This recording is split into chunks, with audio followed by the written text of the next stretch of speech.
আপনি 2,40,00,000 টাকার হিসাব কেমনে দিবেন বলেন? 6 নম্বর ইট এগুলো কোনো কাজে দিছে? একটা গাড়ি চলে না, তাহলে কি লাভ হয়েছে বলুন তো? এই রাস্তাটা করে আপনারা শুধু পিলু পাস করেন। আপনি এরা বলেন যে এই জানে না ও জানে, ও জানে না সে জানে। আমার টাকা দিয়ে রাস্তা হয়েছে না, আমার রাস্তা বুঝা পাই না, তাহলে আমি এতজন চিনা লাভ আছে? এখানে 2,40,00,000 টাকা বরাদ্দ ছিল, এই পুরো টাকাটা এলো।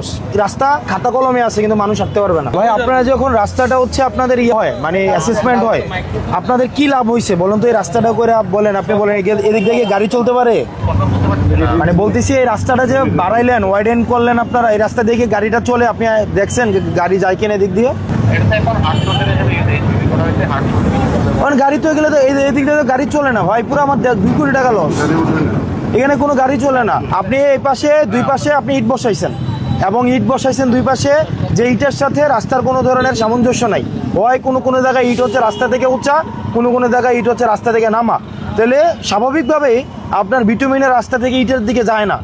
আর এখানে রাস্তা হচ্ছে ডেবে গেছে, 2 মাস যায় নাই, আপনি 2,40,00,000 টাকা এখানে ইনভেস্ট হলো, 2টা মাস গেল না, আপনার রাস্তা হচ্ছে ব্যবহারের অনুপযোগী হয়ে গেল, জ্যাম বাড়ার থেকে কমার থেকে বেশি বাড়লো, আমার লাভ হইলো কি বলেন? টাকা সরকার আপনারা দিছেন, এটা কন্ট্রাক্টর পাইছে, কন্ট্রাক্টর কাজ করছে, জনগণের কোনো লাভ হয় নাই, তাহলে এই টাকাটা কি মানে পুরোটা তো অপচয় হয়েছে। তা আপনি তখন ডিজাইনটা দেওয়ার সময় বলতেন এটার সাথে আরও কিছু টাকা বাড়াই দিয়ে আরসিসি করে ফেলুক, আরসিসি ঢালাই করুক, আপনারা তখন প্রপোজ করতেন। আপনারা কেন হচ্ছে এইসব ফালতু 6 নম্বর ইট আনলেন বলেন? যমুনা স্মার্ট রেফ্রিজারেটর, স্মার্ট লাইফে স্মার্ট রেফ্রিজারেটর। 6 নম্বর ইট এগুলো কোনো কাজে দিছে? একটা গাড়ি চলে না, তাহলে কোনো গাড়ি চলে না। এখানে ফুটপাতের দোকান এখানে ইজিলি বসানো যায়, এবং এটা বোঝাই যায় না যে এটা একটা রাস্তা। আপনি আমাকে দেখেন এই পাশটায়, ডান পাশটা দেখেন তো, এই যে এই ট্রাকটা যে ফালাইছে রাস্তার মধ্যে, এটা রাস্তার মধ্যে। এখন রাস্তা দিয়ে গাড়ি যাবে কেন? আপনি দেখেন, এই যে সাইড দেন, দেখেন তো এই যে রাস্তাটা, এটা কি রাস্তা বলা যায় এটাকে? আপনার এদিক দিয়ে গাড়িটা কেন যাবে আমারে বুঝান? এদিক দিয়ে গাড়িটা কেন যাবে? এদিক দিয়ে গাড়ি যাওয়ার কোনো কারণই নাই, কারণ রোড এবং রাস্তার সাথে আপনি যতটুকু বাড়াইছেন এটার সাথে কোনো সামঞ্জস্য নাই। তাহলে আপনি কি আপনার ইয়ারে জিজ্ঞাসেন, কন্ডাক্টরে জিজ্ঞাসেন যে আপনি এমনি রাস্তাটা কেন করতেছেন?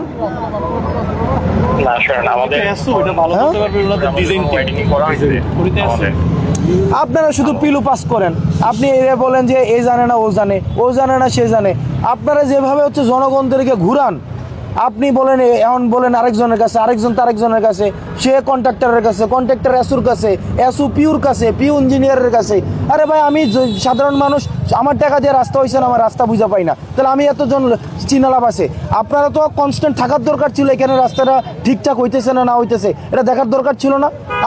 আপনি 2,40,00,000 টাকার হিসাব কেমনে দিবেন বলেন? আপনি যেই মানুষ দেবিদ্বারের মানুষকে কেমনে বুঝাবেন যে এখানে একটা কাজ হয়েছে?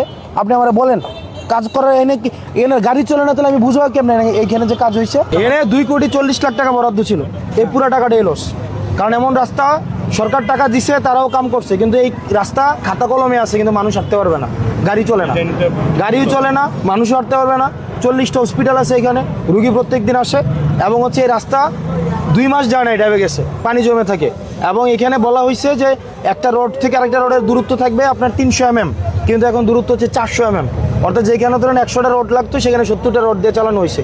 বলা হয়েছে রাস্তার মাঝখানে সেখানে 6 ফুট করে 6 মিলিমিটার 6 ইঞ্চি করে 6 ইঞ্চি গাঁথনি করবে, কোনো গাঁথনিই করে নাই। এটা উপরে অর্থাৎ রাস্তার উপরে সারফেসের উপরে বসাই দিচ্ছে।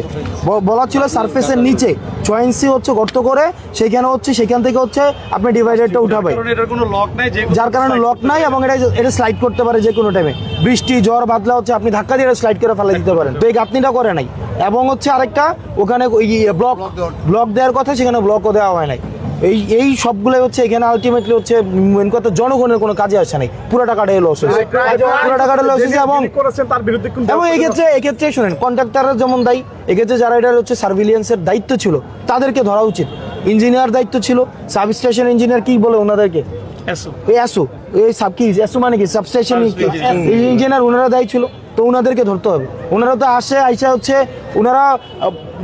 ওনাদেরকে ধরা উচিত যে গত 3 মাস ধরে কাজ হলো না কেন, এবং এই রাস্তা কোনো উপকারে আসে নাই। আপনি গাড়ি উঠাইতে পারবেন না রাস্তার মধ্যে, অর্থাৎ কাজীর গলুদ হচ্ছে গোয়াল নামে আছে, কিতাবে আছে, কোনো গোয়ালে নাই। এখানে রাস্তা হচ্ছে মানুষ জানে রাস্তার কাম হইতেছে, কিন্তু রাস্তা দিয়ে চলাফেরা কোনো করা যায় না। মানুষের দুর্ভোগ আরো বাড়ছে গত 3 মাসে। এগুলো